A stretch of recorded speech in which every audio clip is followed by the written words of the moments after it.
ಹೇಗಿದ್ದೀರಾ? ಎಲ್ಲರೂ ಚೆನ್ನಾಗಿದ್ದೀರಾ ಅಂತ ಭಾವಿಸ್ತೀನಿ. ನಾನು Shreesha. Welcome back to my YouTube channel. ಇವತ್ತು ನಾನು ಹೀರೆಕಾಯಿ ಪಲ್ಯ ಮತ್ತು ಹೀರೆಕಾಯಿ ಚಟ್ನಿನ ಹೇಗೆ ಮಾಡ್ತಾರೆ ಅನ್ನೋದನ್ನು ತೋರಿಸ್ಕೊಡ್ತೀನಿ. ಇವತ್ತು ಮಂಗಳವಾರ ಬೆಳಗ್ಗೆನೇ ವ್ಲಾಗ್ ಸ್ಟಾರ್ಟ್ ಮಾಡ್ತಾ ಇದ್ದೀನಿ. ಹೀರೆಕಾಯಿ ಜೊತೆಗೆ ರೊಟ್ಟಿನ ಮಾಡ್ಕೊತಾ ಇದ್ದೀನಿ. ರೊಟ್ಟಿನ ಏನು ವಿಡಿಯೋ ಮಾಡ್ಕೊಂಡಿಲ್ಲ, ಯಾಕಂದರೆ ಪದೇ ಪದೇ ತೋರಿಸಿದ್ರೆ ನಿಮಗೂ ಬೋರ್ ಆಗುತ್ತೆ ಅಂತ ಪಲ್ಯ ಮಾತ್ರ ಹಾಗೆ ಚಟ್ನಿ ಮಾತ್ರ ತೋರಿಸ್ತಿದ್ದೀನಿ. ಹೀರೆಕಾಯಿನ ನಾನು ಒಮ್ಮೊಮ್ಮೆ ರಾತ್ರಿನೇ ಎಲ್ಲ ಸಿಪ್ಪೆನ ತೆಗೆದಿಟ್ಕೊಂಡು ಬಿಟ್ಟಿರ್ತೀನಿ, ಅಂದರೆ ಬೆಳಗ್ಗೆ ಬೇಗ ಆಗುತ್ತೆ ಅಂತ. ಅಂದರೆ ನಾವು ಹೀರೆಕಾಯಿ ಯಾವಾಗಲೂ ತಂದು ಮರುದಿನ ಅಥವಾ ತಂದಿನನೇ ಹೀರೆಕಾಯಿನ ಪಲ್ಯ ಮಾಡಿಕೊಂಡ್ರೆ ಅದು ಚೆನ್ನಾಗಿ ಫ್ರೆಶ್ ಆಗಿರುತ್ತೆ, ಹಾಗೆ ಟೇಸ್ಟ್ ಕೂಡ ಚೆನ್ನಾಗಿ ಬರುತ್ತೆ.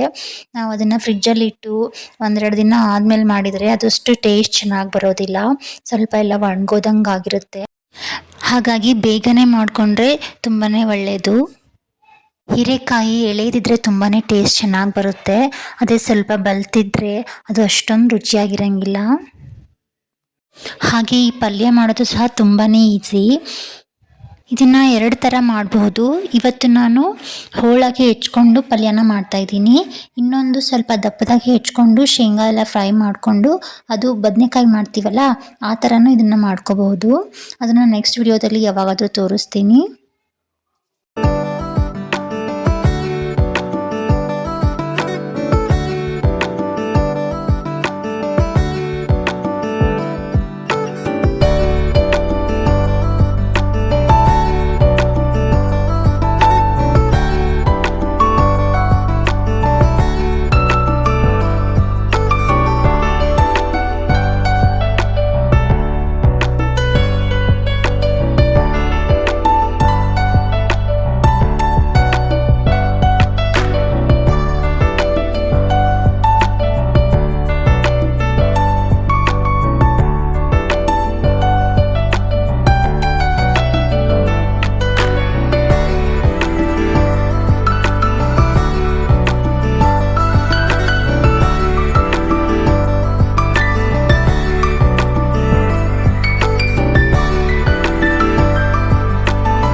ಎಲ್ಲ ಹೆಚ್ಕೊಂಡಿದ್ದೆಲ್ಲ ಆಯಿತು. ಈರುಳ್ಳಿ ಮತ್ತು ಹೀರೆಕಾಯಿ ಎಲ್ಲ ಹೆಚ್ಕೊಂಡಿದ್ದೀನಿ.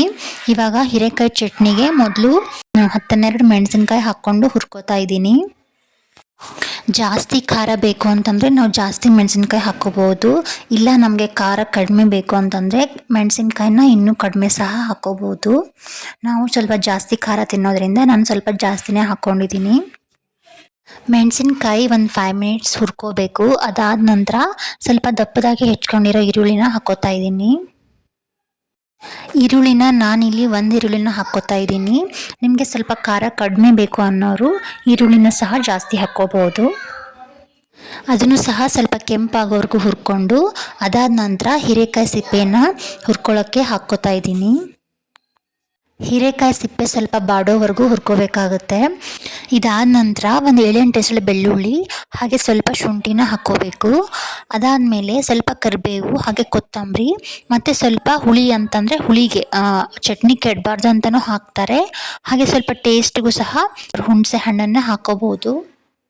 ಇದ್ರ ಜೊತೆಗೆ ಕೊನೆಯಲ್ಲಿ ಸ್ವಲ್ಪ ಹವಿಜ ಹಾಗೆ ಸ್ವಲ್ಪ ಜೀರಿಗೆನ ಕೊನೆಯಲ್ಲಿ ಹಾಕ್ಕೋಬೇಕು, ಯಾಕಂದರೆ ಬೇಗ ಸೀದೋಗುತ್ತೆ. ಹಾಗಾಗಿ ಅದನ್ನು ಕೊನೆಯಲ್ಲೇ ಹಾಕ್ಕೊಂಡು ಗ್ಯಾಸ್ ಆಫ್ ಮಾಡಿ ಒಂದು ಪ್ಲೇಟ್ನ ಮುಚ್ಚಿಟ್ಬಿಡಿ. ಅದು ತಣ್ಣಗಾದಮೇಲೆ ನಾವು ಸ್ವಲ್ಪ ಅದಕ್ಕೆ ಉಪ್ಪು ಹಾಕ್ಕೊಂಡು ಮಿಕ್ಸಿ ಮಾಡಿಕೊಂಡ್ರೆ ಆಯಿತು, ಹೀರೆಕಾಯಿ ಚಟ್ನಿ ರೆಡಿಯಾಗಿರುತ್ತೆ. ಈ ರೆಸಿಪಿನ ಎಲ್ಲರೂ ಒಮ್ಮೆ ಟ್ರೈ ಮಾಡಿ ನೋಡಿ, ತುಂಬ ಚೆನ್ನಾಗಿರುತ್ತೆ.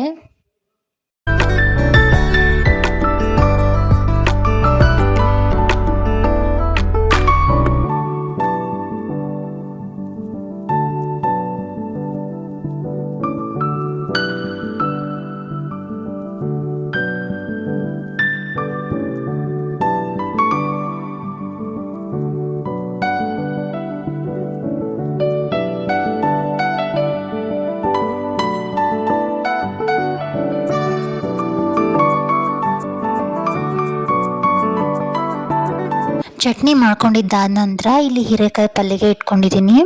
ಮೊದಲು ಸ್ವಲ್ಪ ಎಣ್ಣೆ ಹಾಕಿ ಸಾಸಿವೆ, ಜೀರಿಗೆ, ಈರುಳ್ಳಿ ಹಾಗೆ ಕರಿಬೇವು ಎಲ್ಲ ಹಾಕ್ಕೊಂಡು ಒಗ್ಗರಣೆ ಕೊಟ್ಕೊತಾ ಇದ್ದೀನಿ.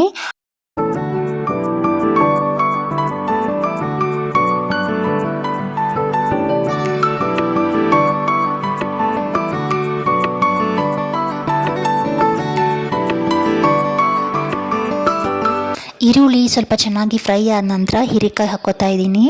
ಹೀರೆಕಾಯಿ ಹಾಕ್ಕೊಂಡಾದ ನಂತರ ಸ್ವಲ್ಪ ಎಷ್ಟು ಬೇಕೋ ಅಷ್ಟು ಉಪ್ಪನ್ನು ಹಾಕ್ಕೊಂಡು ಚೆನ್ನಾಗಿ ಮಿಕ್ಸ್ ಮಾಡಿಕೊಂಡು ನೀರು ಹಾಕ್ಕೊಳ್ಬಾರ್ದು, ಯಾಕಂದರೆ ಹೀರೆಕಾಯಿ ಅದನ್ನು ತಾನಾಗೆ ನೀರು ಬಿಡುತ್ತೆ.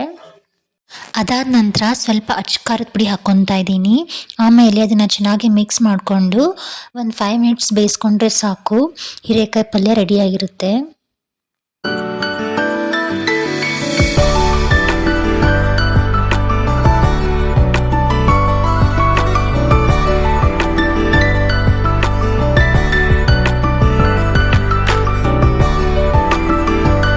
ಹೀರೆಕಾಯಿ ಪಲ್ಯ ರೆಡಿ ಆದ ನಂತರ ಸ್ವಲ್ಪ ಪಲಾವ್ನ ಮಾಡ್ಕೊಂಡಿದ್ದೆ ಲಂಚ್ ಬಾಕ್ಸಿಗೆ ಅಂತ. ಅದನ್ನು ನಾನು ಯಾವುದನ್ನು ವಿಡಿಯೋ ಮಾಡ್ಕೊಂಡಿಲ್ಲ. ಪಲಾವ್ ಅಂದರೆ ಈ ಮೊದಲೇ ತೋರಿಸಿದ್ದೆ, ಹಾಗಾಗಿ ಅದನ್ನು ವಿಡಿಯೋ ಮಾಡಿಲ್ಲ. ಇದಾಗಿತ್ತು ಇವತ್ತಿನ ವಿಡಿಯೋ. ಈ ವಿಡಿಯೋ ನಿಮಗೆ ಸ್ವಲ್ಪನಾದರೂ ಇಷ್ಟ ಆದರೆ ಪ್ಲೀಸ್ ಒಂದು ಲೈಕ್ ಮಾಡಿ, ಶೇರ್ ಮಾಡಿ, ಹಾಗೆ ಕಮೆಂಟ್ ಮಾಡಿ, ಹಾಗೆ ಸಬ್ಸ್ಕ್ರೈಬ್ ಮಾಡ್ಕೊಳ್ಳಿ. ನೆಕ್ಸ್ಟ್ ವಿಡಿಯೋದಲ್ಲಿ ಮತ್ತೆ ನಿಮ್ಮೊಂದಿಗೆ ಸಿಗ್ತೀನಿ. ಅಲ್ಲಿವರೆಗೂ ಟೇಕ್ ಕೇರ್. Thank you.